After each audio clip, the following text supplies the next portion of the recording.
예레미야 25장 15절부터 29절까지의 말씀은 하나님께서 진노의 잔을 보내주시겠다라고 이야기를 하고 있습니다. 예레미야에게 하나님의 손에서 진노의 술잔을 받아 모두에게 마시게 하라라고 이야기를 하고 있다라는 거죠. 그리고 그 진노의 술잔을 마셔야 되는 국가들의 리스트가 쭉 기록되어 있습니다. 오늘 말씀을 통하여 저는 크게 두 가지를 생각해 보려고 하는데요. 첫 번째로는 어제 제가 바벨론 왕까지도 사용하시는 하나님의 모습을 이야기하지 않았습니까? 누구든 사용하실 수 있는 하나님이 어제 우리가 묵상했던 말씀인데, 오늘은 누구든 사용하실 뿐만 아니라 모두를 심판하실 수 있는 분이 하나님이다라는 사실을 우리가 기억해야 된다라는 거죠. 크게는 유다부터, 유다 예루살렘과 유다 성읍들과 왕부터 시작을 해서 애굽, 섞여 사는 민족들, 우스, 블레셋 왕의 주요 도시들, 그리고 쭉 나오고 마지막에 26절에 세삭 왕은 그 후에 마시리라 라고 이야기를 하는데요.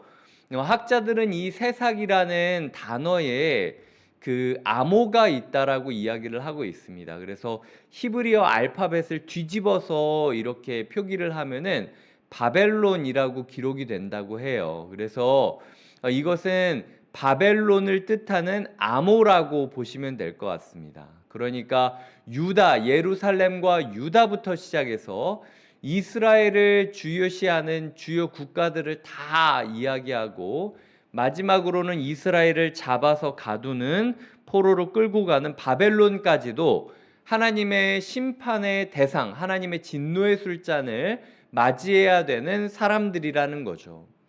그렇기 때문에 우리가 이 글을 읽고 받아들여질 수 있는 마음은, 우리의 마음 가운데 믿을 놈 하나 없다, 우리가 의지할 곳 하나 없다, 모두 다 진노의 술잔을 받아야만 하는 존재다. 그렇기 때문에 믿는 사람이건 믿지 않는 사람이건, 우리나라이건 우리나라 주변에 있는 다른 나라이건 세상의 유명한 나라이고 힘센 나라이건 간에 모두 다 하나님의 통치 안에서 굴복되는 날이 올 것이다 라는 마음을 가져야 된다라는 거죠. 그래서 우리의 삶에 누구를 믿으며 살아가고 있느냐, 나랑 똑같이 곧 있어 멸망하게 될 저 사람과 저 세력과 저 나라를 지나치게 의지하며 살아가고 있는 것은 아닌가, 이것이 우리가 생각해 보아야 되는 첫 번째 묵상이고요. 두 번째로는 진노의 술잔을 마신 사람들이 어떤 모습을 가지고 있는지를 살펴보아야 됩니다. 16절에 보면 마시게 되면 비틀거렸다, 미친 듯이 행동하게 되었다 라고 이야기를 하고 있고요. 27절에 보면은 마신 사람들은 취하여 토하고 엎드러져 다시는 일어나지 말기를 바라는 하나님의 모습이 그려지고 있다라는 것이죠.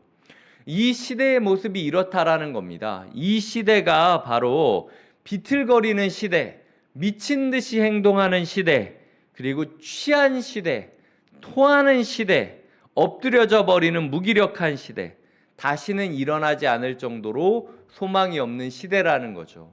이 시대를 살아가는 우리의 마음 가운데 어떤 낙관적인 생각, 그래도 이 시대는 쓸만하겠지라는 생각을 버려야 된다라는 겁니다.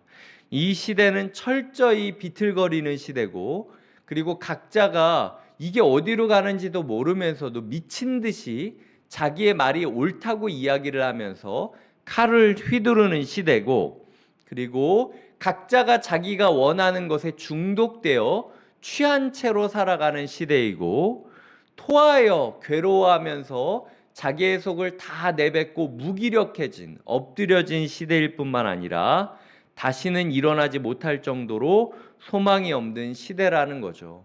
오늘 우리의 시대를 살아갈 때 어떤 막연한 긍정적인 생각으로 괜찮겠지, 좋겠거니, 알아서 해결되겠거니, 이런 식으로 생각하지 말아야 된다라는 겁니다. 하나님의 말씀이 없이는 결국은 소망이 없는 시대를 살아가는 것이 우리 시대라는 거죠. 말씀을 붙잡는 사람 빼고는 모두 다 취하여 미친 듯이 비틀거리면서 서로를 찔러대는 세상이 이런 시대라는 거예요. 이 시대 가운데 말씀 붙잡는 것 외에는 중심을 잡을 길이 없다라는 사실을 기억하면서 우리가 버텨가야 된다라는 거죠. 말씀을 맺겠습니다. 하나님께서는 진노의 술잔을 마시지 않으면 살 수 없을 거다. 이 심판이 그렇게 괴로운 심판이 될 거다라고 이야기할 정도로 심판에 대하여 외치고 계십니다. 제발 좀 돌아오라는 뜻이죠. 하지만 우리는 하나님께 돌아오려는 생각은 하지 못하고 비틀거리고 미친 듯이 행동하며 취하여 토하고 엎드려져 다시는 일어나지 않을 것처럼 절망의 시대를 걸어가고 있는 것이 우리의 모습일 수 있습니다. 세상 사람 의지할 게 아니라 하나님을 붙잡아야 된다라는 거죠. 이 진노의 술잔을 걷어줄 수 있는 분은, 유일한 분은 하나님밖에 없다라는 거죠. 그렇기 때문에 오늘 하루 가운데 우리의 소망이 오직 주님임을 고백하며 주님만 붙잡고 비틀거리고 술 취한 이 시대 가운데 제정신 차리며 살아가기를 꿈꾸며 노력하며 서로를 권면하며 깨워주며 나아가시는 하루 되시길 주님의 이름으로 부탁드립니다. 기도하시겠습니다. 하나님 아버지 감사드립니다. 오늘도 우리에게 하루를 주시고 이 하루를 통하여 우리가 주님을 알게 하시니 감사드립니다. 누구든 사용하실 수 있는 주님께서 모두를 심판하실 것을 기억하며 세상 믿을 사람 하나도 없다라는 사실을 마음에 염두에 두고 살게 하여 주시옵소서. 우리의 마음 가운데 하나님께서 주시는 교훈들을 따라 우리가 이 시대를 바로 분별하기를 원합니다.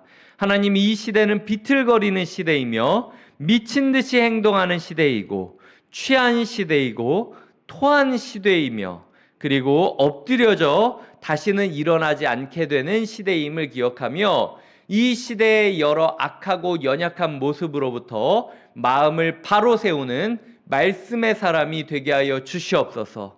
하나님을 붙잡고 하나님을 의지하여 이 환난 가운데 버텨가고 이겨갈 수 있기를 소망하며 예수님의 이름으로 기도드립니다. 아멘.